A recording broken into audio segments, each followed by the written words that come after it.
This recording is intended for a specific individual and his father, and also anybody else who derives any benefit from what I'm about to describe. It has to do with regeneration, and there are three techniques in a kind of medical viewpoint. I mean, there are other techniques that have nothing to do with medicine. There have been reports, as I recall, when I went to Maharishi International University back in the 70s, of people going on extended rounding courses. Rounding means, one round means you do asanas, followed by pranayama, followed by meditation, followed by you lay down and rest. That's one round, and so you might do 3 rounds in the morning and 3 in the afternoon. And in the beginning, Maharishi didn't have rounds. When he had the Beatles over to his ashram in Rishikesh, he just told them to go meditate and don't come out until I tell you, So they didn't get a chance to flex their bodies, to break up the meditation. And he found out the hard way with Westerners, you have to do that. We're used to being active. We're not like an Easterner who maybe just sits around all day because they don't have anything to do. Anyway, so on extended rounding courses, there were stories of people who spontaneously regenerated. So I guess you could classify TM as a potential for regeneration. But these other 3 techniques, one I've already mentioned to this 21-year-old comedian. I like to call him because I don't know his name. I thought I forgot his name, but he never gave it because somebody else ordered the ride for him. So anyway, so the one that I mentioned to him is probably the scariest, because it involves pain and blood. There's no way around it. You have to puncture the skin, either with a needle. Let's say, let me give you an example. Dr. Pramod Vora has a website called space-something. I can't remember the second word to his website, .com. And he's stationed in Mumbai, India, but apparently has a clinic here on the West Coast. I don't know. Anyway, this bicyclist had a bicycling accident involving an automobile. And the way the hospital healed her hands is standard procedure. Her hands are totally covered in scar tissue. She cannot use her hands because if you know anything about scar tissue, it's not flexible. And so she's got these claws in place of what used to be her hands. Now that's not much of a healing. That's more like a patchet job. So she came to Pramod Vora,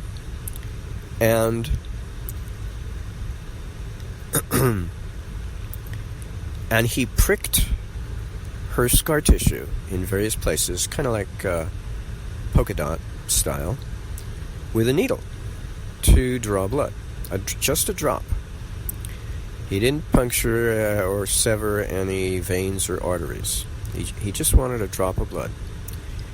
And he did this 2 or 3 times a week, so not very often, for about 3 weeks. And the idea being, and then he bandaged this affair with a very special dressing soaked into the gauze, made of, I believe it was 3 ingredients, if I can remember what they were: colloidal silver, aloe vera, and gelatin. You can buy pure gelatin in the supermarket. It doesn't have any flavoring or sugar. And so I guess the gelatin was to hold it in place, I suppose, so it doesn't drip all over the place when you put the bandage on, and then you end up with a gauze dressing that you tried to apply with a slight amount of pressure against the wounds, and you don't squeeze out all the good stuff that you want to be held. intact in place against the wounds. So I guess that's the purpose of the gelatin. I really don't know. The colloidal silver, obviously, to deliver silver. And colloidal silver, I don't like it. I don't use it anymore. I don't make it, except as a step in the direction of making silver hydroperoxide, which is far superior.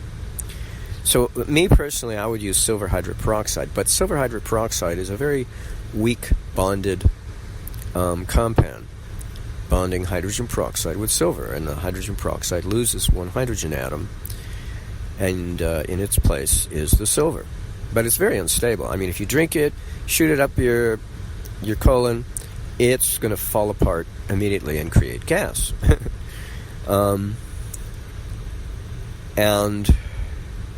But absorption through the skin is possible.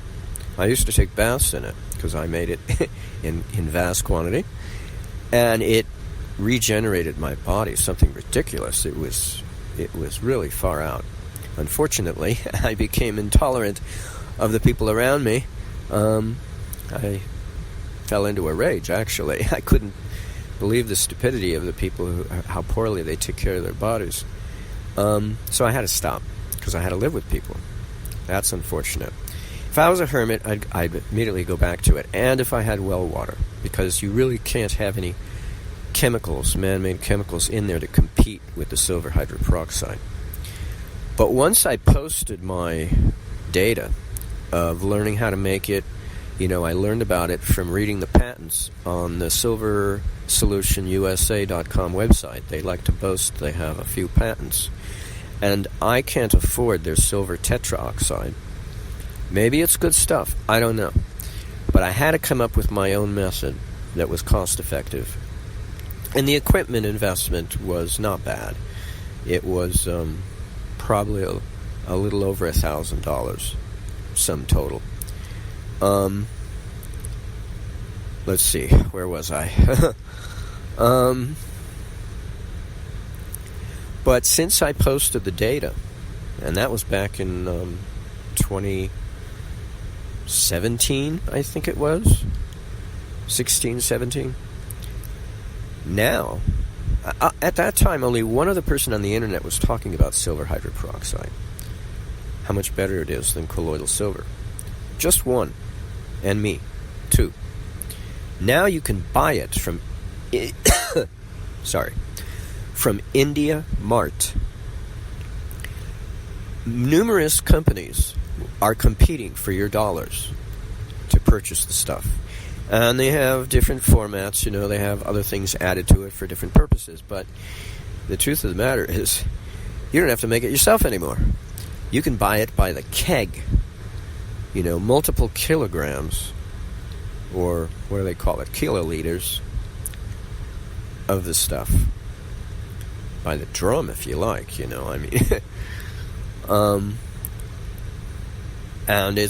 I'm impressed. Now, they'll never give credit to me, right?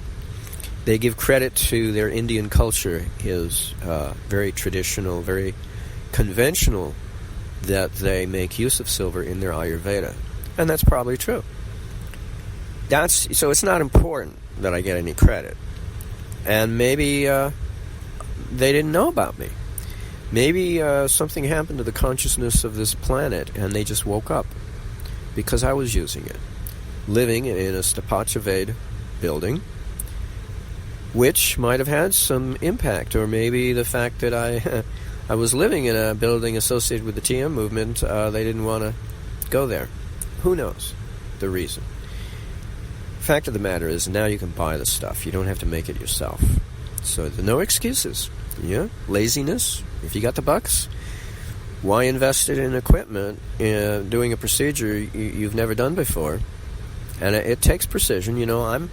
I'm a stickler for precision and following, sequence, because I learned that as a teenager fasting. It's the only reason why I succeeded in fasting completely. And there are less complete fasters on this planet than there are saints. That's how few of us there are. It's a very rare oddity to fast to completion. Most people end up in the hospital, I'm told, with tubes sticking out of them. but they don't think it through. And they don't get the right teachers to help them do it on their own, nor are they fortunate enough to be living with a teacher who's already done it and knows how. That was the case with a clinic in South Africa back in the day. She ran the clinic, Johanna Brunt. She wrote the little purple book called The Grape Cure. And I just memorized, I was a kid. I could memorize anything at that time in my life, so I just memorized the book from cover to cover. Anyway, I'm off topic. I still haven't covered the subject matter of this topic, of this recording. So, yeah, I can see how I got off. It was colloidal silver. But I'm getting ahead of myself, see? I'm segueing into my second topic. So, there's nothing wrong with Becker's technique. In fact, his technique, Dr. Robert Otto Becker, MD, wrote the book, The Body Electric, and he documents in a broad way his 400 lab rat experiments, amputating their legs, their limbs, and regenerating them at will. I mean, he could turn off regeneration midway through if he wanted to.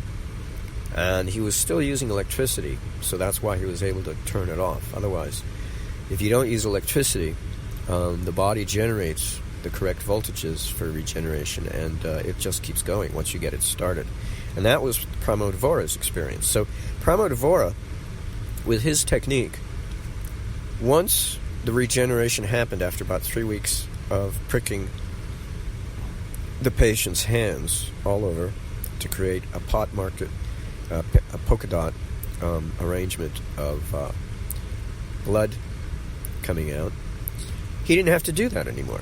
All he had to do was apply fresh bandaging with fresh dressing every day, at least once a day, if not twice a day. Change the dressing. And before you knew it, that gal had normal hands. The only thing missing were her fingerprints, because that we don't acquire due to our genetics. We acquire them in the womb with the amniotic fluid coursing over our fingers, causing ripple marks to occur in the form of our fingerprints. So, in any case, she got her hands back. She could use her hands now. She got her nails, her hair follicles on the back side of her hand, everything came back to normal. So, that's Becker's technique, and it's useful to point out is probably the best of any technique in the sense that you can pinpoint what you want to regenerate with precision and accuracy. You don't have to wonder whether or not the body will decide to regenerate something else rather than the thing in question that you want to regenerate. But it's at the cost of potential pain if you don't use a painkiller, and blood. And I don't like either one. I'm so undoctorish. I was a doctor in a past life, at least one past life, but probably more than one. Yeah, probably two. So I have it in my blood, along with being a lawyer for 2 past lives. Not that I'm proud of that. But I am proud of having been a doctor. I like to think of myself as a natural when it comes to trying to investigate healing myself, because it does kind of run in my past. And I'm thankful for it because I'm born sickly in this life, so it comes in handy. Anyway, so that's Becker's technique. The second one that I had segued into by mistake is silver hydroperoxide. If you, let's say, put it in your ear canal, you're laying on your left side and you put it in your right ear canal and sit there for an hour, or almost, you will regenerate your brain tissue adjacent to, nearby to that particular ear. And it's really cool because it's an easy way to do it in small quantity. But I was at one point making it in huge quantity, and I like to combine MSM because MSM is a potentizer of sorts, and it helps to preserve the integrity of the silver hydroperoxide. It makes it last a little bit longer. Now, just like colloidal silver, you have to store silver hydroperoxide in the dark, in a cabinet, away from direct sunlight, in a cool place. And it can last you for at least a year, if not more, before it slowly comes out of solution and the silver falls to the bottom of the water jug. That's what I found. It's extremely stable, but only if it's not disturbed. And so I would take baths in it, and then when I came out of the bath, I had to go take a nap, especially in the beginning, because my body was just so fatigued from the healing process while it was in the bath that I just had to take a nap. I suspect that's what happened, because the desire to fall asleep was not while I was in the bath, so it shows that the body was very active in its healing procedure, or something, I don't know. I better not speculate. I really don't know what was going on. Anyway, so that's my experience with silver hydroperoxide. Now, there's a third way that might help focus healing in the area in question, and I'll start off, before I describe it, well, in the course of describing it, I'll start off with a story. Real life, true to life story. A friend of mine had a wet aneurysm. If you know anything about wet aneurysms, a blood vessel of some kind bursts inside the brain, and you have internal bleeding. Now, how do you go about stopping something like that when it's inside the brain, like close to the core? I mean, come on. So he's in the ER, and I found out afterwards when he left the ER that they don't expect patients in the ER to survive. They expect them to die. And now, in hindsight, I can see why, because their hands are tied. Magnetic resonance imaging is a beautiful device, but the AMA has designated it as a diagnostic tool only. It is not for therapy. And this is a pity, because it was the only thing keeping him alive at that point. They were taking imaging of his brain to see the progress of the bleeding that they could not stop. And it was keeping him alive. It was keeping his vital signs up. He was visiting with people, talking to people.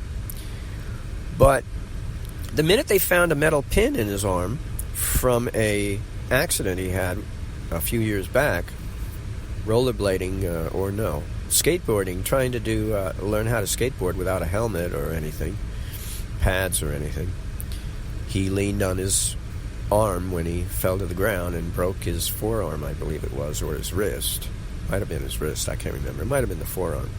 And so the hospital put a metal rod in his arm. Too bad they didn't put a plastic one. Because at this point, when the MRI people discovered this rod, they said, oh shit, we can't keep this up with a rod in his hand. Maybe his hand will be attracted to his... Anyway, so they stopped. The minute they stopped, his vital signs started to slip. And he went into a coma a few days later. And they continued to slip. He was dying. All because they were not giving him MRI anymore as a diagnostic tool, and they were not allowed to apply its use for therapy. They could have kept him alive. Good God.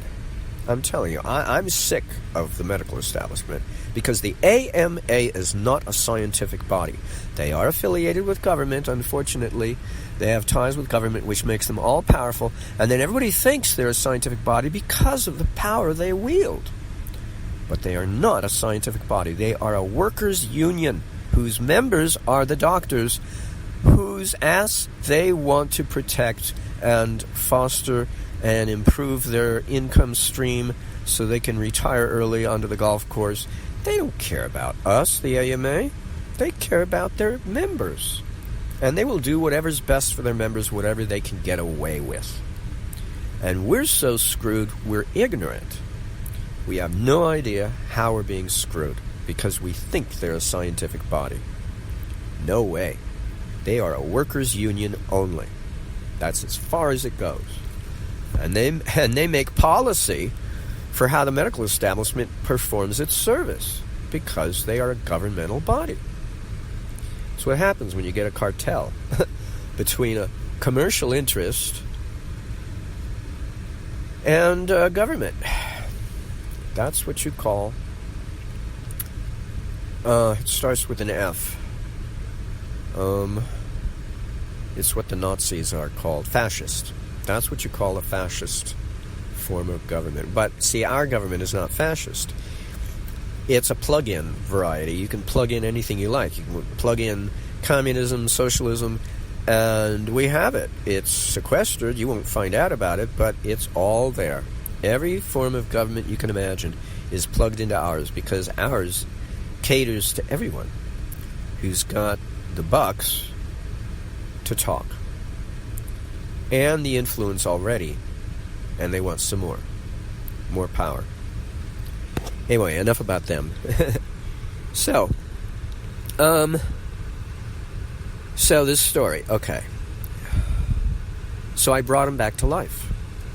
Unfortunately, I was not using the appropriate magnetic pulsing device to do the job. What I did was, I woke up in like 2 o'clock in the morning, 3 o'clock in the morning, slipped out of bed without waking my honey, who we remain on good terms so long as we're at a distance, because I'm a little traumatized from the experience. But we're still on good terms. We text each other, blah, blah, blah. We make believe we're friends. I know she is not make-believing, but anyway. So, and then I took my SOTA instruments, SOTA, from Canada, and they've been pushed out of this country, by the way. They used to be on our side of the border. Now they're on the Canadian side of the border. They've been hounded out of this country, basically. Yet their device is not the best device in the world, because, you know, when you're dealing with capacitive discharge, if you have a low frequency and their device is one pulse, one discharge every 6 seconds, then the capacitor has a chance to store up a lot of charge before it discharges. And when it does, and apply it to somebody's brain who's in the ER, it's like a hammer. Unlike the other two devices that are made for any kind of application anywhere on the body, such as horsepulsar.com, I think it's called. The guy, in order not to get in trouble with the FDA, he markets his device for use on horses. And he charges half the price of the Diapulse, diapulse.net, I think it's called. You know, he only charges $12,500, and Diapulse charges $25,000. But he's a physicist, so he knows what he's doing when he designed his unit. And it's for horses, you know, owners of horses who have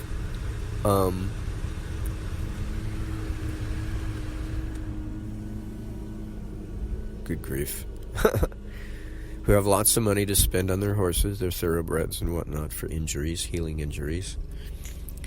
So they can afford it. And people who have money who are desperate, they can afford to get a Diapulse. There are a few Diapulse units in county hospitals, but they're in the basement, because they don't want anybody to use them, to have access, to know about them, and the doctors to know about them, for that matter.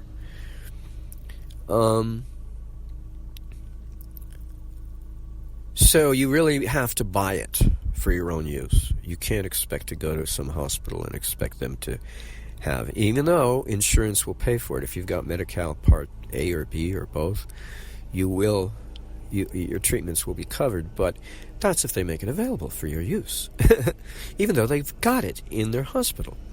I found out they had one in the basement of the county hospital in L.A. A lot of good that would do anyone, you know? Even though I've got Medicare Part A and B. Anyway. So you really have to buy it. And it is pricey, but the Diapulse people, they're not afraid of the FDA. They don't have to hide the fact that they're selling it to people, because they have scientific data to back up their claims that it has been used on quadriplegics who suffered from spinal cord injuries that put them in a wheelchair They were in an auto accident or something. And they got up out of the wheelchair and could walk again. So they have documentation. The horse pulser guy does not, because he's selling it to horse owners. So, he doesn't try to defend himself. He just stays clear of the FDA, period. But the Diapulse people are out there in center stage, and they are willing and able to defend themselves. So they don't have any issues with the FDA, and the FDA can't find any fault with them. If they've got scientific articles printed up in journals documenting the healing that magnetic pulsing can do. Now, I don't know about the Diapulse, but the horse pulsar frequency is 1,000 cycles per second. So instead of a big hammer hitting you of magnetic pulse, it's more like somebody's pinky tapping you. And so it's not going to do any damage. So what happened to my friend was there was a side effect, unfortunately. And that is that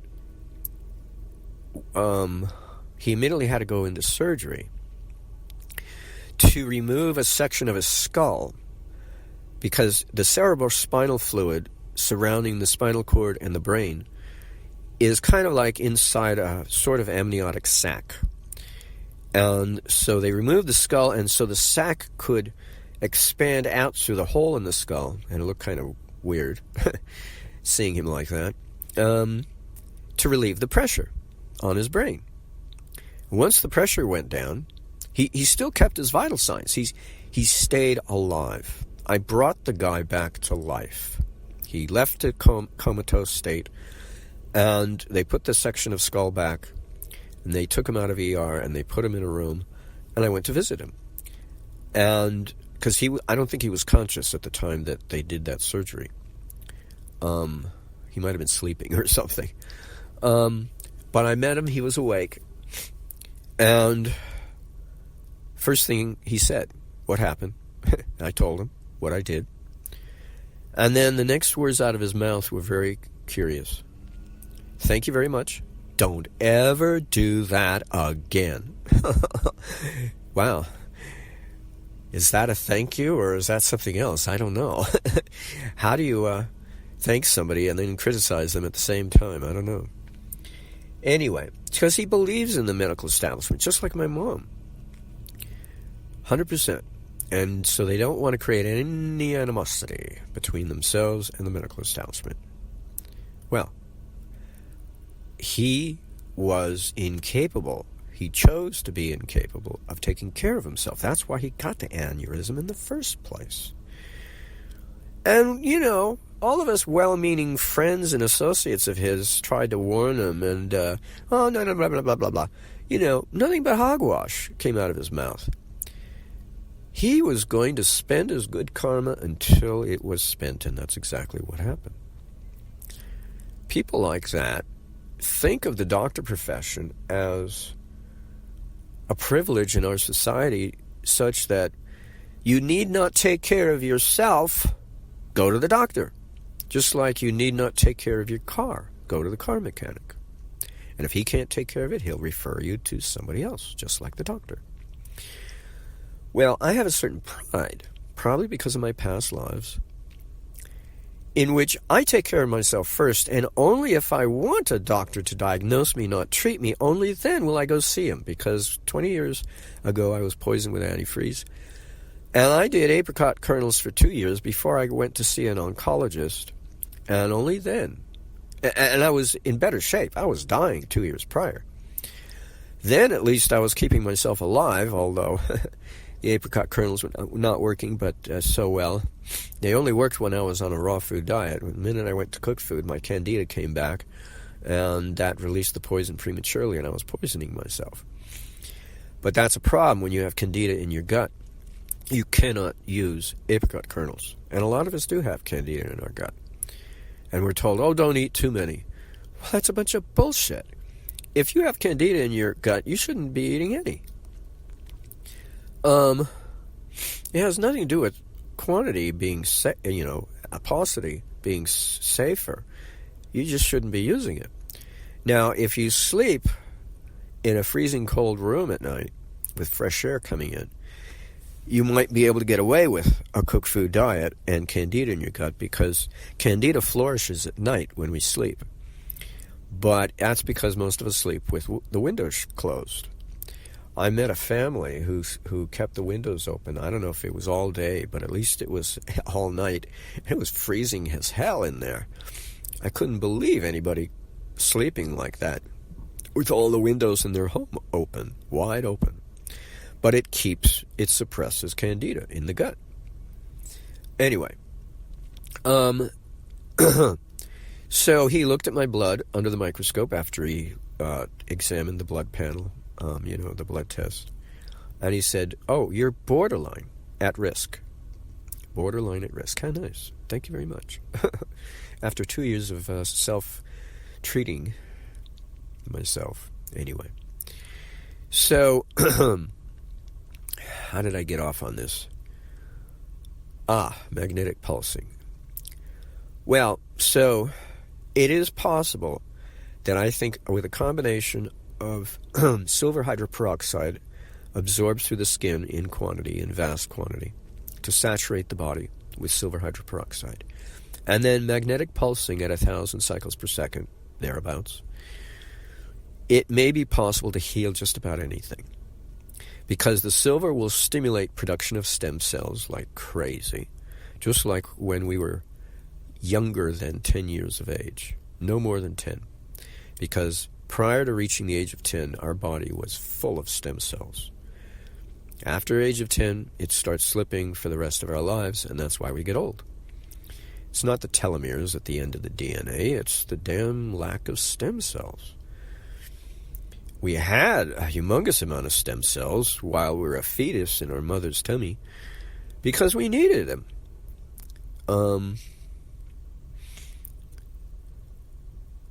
Actually, no. No, that's not right. Now that I think of it.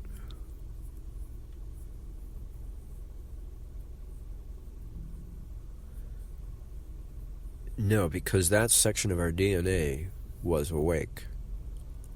There was no need to wake it up.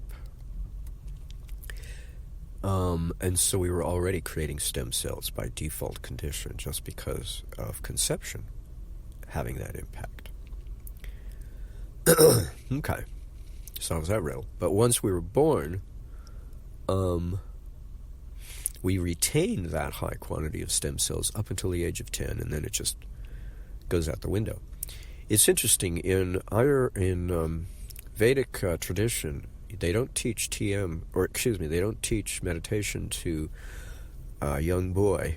They never teach it to a woman. Maharishi broke rank with doing that. But they don't teach meditation to young boys until they reach the age of 10. And I learned from the magazine called Discovery, back around 1980. They had an article in which they scientifically verified that a girl's nervous system finishes development at age 9, and a boy's nervous system finishes development at age 10. So Maharishi just says, hey, look, everybody, starts TM, the sitting technique at age 10, so they don't have little boys jealous of the little girls starting a year earlier. If he was aware of that, I don't know. He just made a blanket approach to both genders. He probably found out eventually, and that's probably why the article got written. Or he would have found out when it was written. Because, when you've got cosmic consciousness, you've got a kind of global sense for collective consciousness of the planet. So when something happens at one side of the planet, you'll find it. You'll find out. I used to be in touch with Jodie Foster because I was so much enamored of her when I was a child. A lot of us were, Who knew she was gay? But I got the inception of the idea that she was going to make a movie. And I thought, because of that inception of the idea, that I was somehow involved. Well, I was, but only in terms of perception, not in terms of anything else. So I'm packing to leave, and I put the pack by the door, and my mom asked, what are you doing? And I didn't want to say. Good, because I was pretty embarrassed afterwards. I had to take the pack away when I realized I'm not going. And it turned out to be Hotel New Hampshire was the movie with Kevin Kline, with a bunch of nutcases renting rooms out of a hotel. And the hotel was white, and it turns out when I lived in the similar building in Ramona, I felt like I was filled with some of those roommates of mine were nutcases. So I was involved, but in a metaphoric sense. She was previewing my future. Little did I know, decades later. Anywho, so that's what can happen. You can be in touch with people's minds, especially public figures who are used to putting themselves out there in the public view. It makes it much easier because they have to open themselves up to the public, you know. They have to be sensitive or else they lose their job. They don't get a movie made. You know, actors in any case. Anyway. Well, I'm not in touch with her anymore. I lost that. I don't miss it, you know. I'm in touch with other people. Electrical engineers, you know. They're my idols that I worship. Anywho. So, I guess I've covered everything. So, 3 types of regenerative techniques that the medical establishment could take hold of but refuses to. For reasons of its own, let's leave it at that. Not that I didn't already go into details earlier in this recording. But that kind of finishes it up. So if I embarrass any of you, that's my intention. Because it's a shame and a pity that this knowledge is not well known. And let me finish with another story. True to life. On the website educate-yourself.org, there you go to / B as in boy, E as in Edward, and that stands for blood electrification. He tells the story of what happened to an interesting pair of researchers, Lyman and Colley, or Colley and Lyman, K-A-A-L-I, Lyman, L-Y-M-A-N. They were funded by a pharmaceutical house to find a way to use humans, not animals, to incubate a vaccine for HIV. And they thought to themselves, okay, we got to weaken the virus so it doesn't kill the patient, right? So that the patient can develop antibodies, and then we can develop a vaccine. Well, they chose their method of weakening to be electricity. So they would take the blood out of the patient and pass it between 2 plates and electrify it, and then put it back in the patient, kind of like a dialysis methodology. And lo and behold, they discovered they didn't need a vaccine to be developed. Because if you do that nonstop for 5 months, over the course of the electrification process, and every 9 minutes, all the blood volume of the body passes through any point on the body. So in 9 minutes, all of the blood of the body would pass between those 2 plates. And it had an interesting impact on the virus, the retrovirus of HIV. It arrested the ability for the protein coat of that retrovirus to puncture the patient's cell to make copies of itself. And then, you know, when it makes copies of itself, it's more than base 2 exponentiation. It's like base 1,000 or something, or 1,000,000. There's no way the poor little white blood cells of the body can deal with that on a 1-by-1 basis, attacking each and every virus. No way. And so the person succumbs and dies. But because of the arrest of the paralysis, shall we say, of the protein coating of the virus not being able to puncture the cells of the body, so long as the blood was constantly electrified, the white blood cells could take out the viruses one at a time, and in 5 months the patient was cleared, the blood tested negative for HIV retrovirus. And they couldn't publish their findings in a normal magazine, a peer review magazine. They were not accepted. Their findings were not accepted, even though they did thorough, documentation. they had to do it in a kind of off magazine, and that's the way I published my findings about free energy.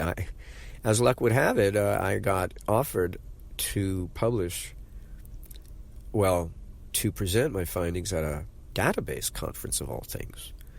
So whereas everybody else at the conference was making their presentation about database, I was talking about free energy.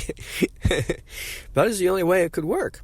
And I did it in an outside publishing house.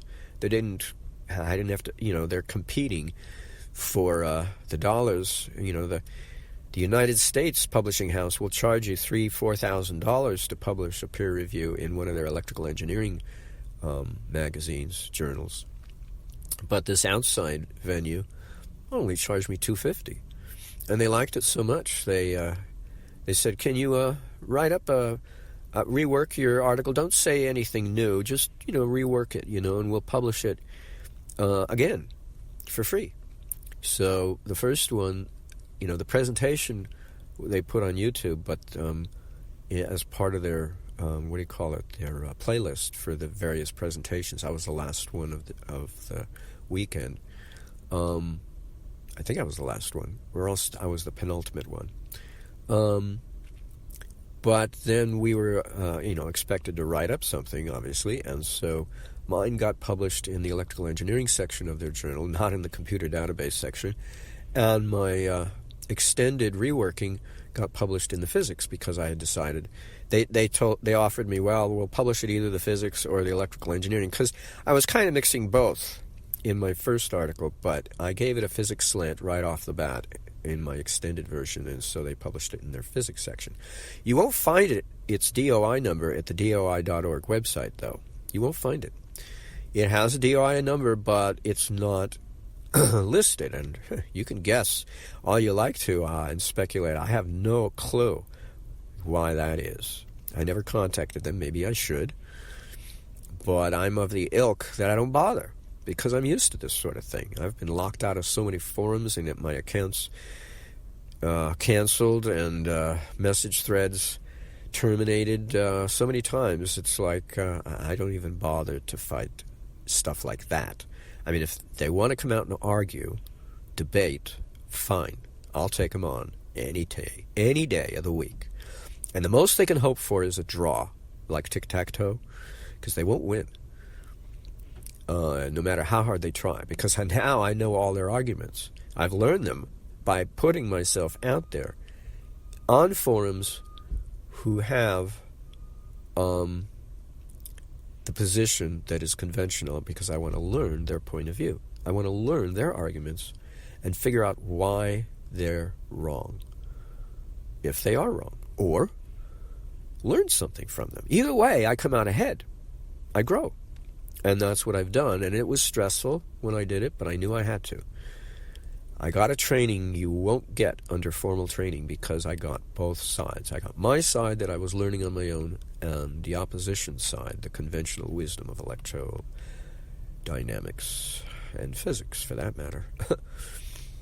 I can't convince anyone who's formally trained. They're so brainwashed. Anyway, I'm way off topic here. But you can tell I'm holding a grudge, yeah.